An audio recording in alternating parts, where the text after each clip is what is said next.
A square piece of paper is folded, ये वाला करते हैं question number 8। A square piece of folded square piece of paper is folded in half, the square is then cut out into rectangles along the folds. अच्छा, is folded in half, then square is cut out into two rectangle. एक square piece of paper था पहले, ठीक है, इन्होंने क्या किया, पहले एक स्क्वायर था, अज्यूम करो ये स्क्वायर है, ठीक है, इसको मैंने क्या करा, बिल्कुल बीच से फोल्ड कर दिया, इधर से क्रीज लगा दिया, ठीक है, मतलब इधर से मैंने फोल्ड करके इसको क्या कर दिया, दो रेक्टेंगल बना के उसको काट दिया, ठीक है, regardless of the side of the square. One of the following statement is always true, which statement is true, यहाँ पे एक स्टेटमेंट हमेशा ट्रू रहेगा, और वो स्टेटमेंट क्या होगा वो पूछा है, the area of each rectangle is larger than the area of square. गलत है, क्योंकि दो छोटे छोटे रेक्टेंगल बने हैं, इसका एरिया तो ओवरऑल स्क्वायर से तो छोटा ही होगा ना, ये तो गलत स्टेटमेंट हो गया। The perimeter of square is greater than the perimeter of both rectangle, ये भी गलत होगा, ठीक है। अब हमें पता है कि अगर एक फिगर कॉम्पैक्ट हो, ठीक है, तो उसका पेरीमीटर क्या हो जाता है, कम जाता है, अगर उसको ओपन कर दे तो उसका पेरीमीटर क्या होता है, बढ़ जाता है, ठीक है। तो यहाँ पे हम लोग ने इसका तो पहले स्क्वायर था, अब इसको हम लोग काट के छोड़ दिया, निकाल दिया, तो उसका पेरीमीटर तो ज्यादा होगा, है ना, तो ये भी स्टेटमेंट गलत है।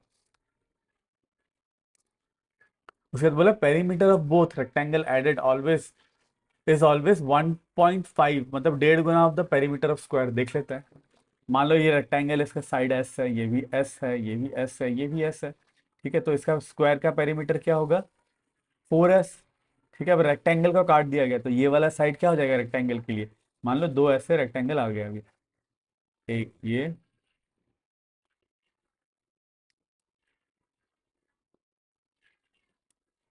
ठीक है, ऐसा रेक्टेंगल आ गया एक, और सिमिलरली इसी का ही एक कॉपी भी आ गया,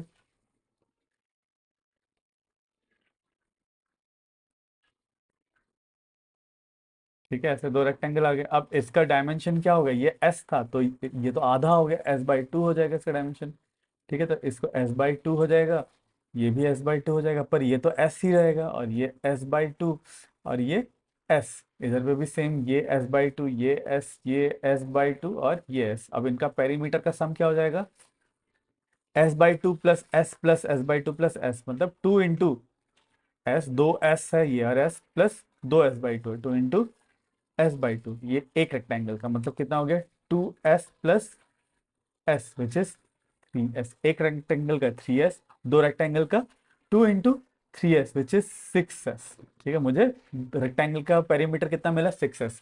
क्या वो स्क्वायर के पेरीमीटर से 1.5 गुना ज्यादा है, बिल्कुल ज्यादा है, क्योंकि 1.4 इंटू 1.5 मतलब 3/2 करूंगा वन, या फिर 1.5 टाइम्स करूंगा, ठीक है, मतलब 1.5 मतलब कितना है, 1.5 टाइम्स, 1.5 करूंगा तो ये निकल के आएगा 6s।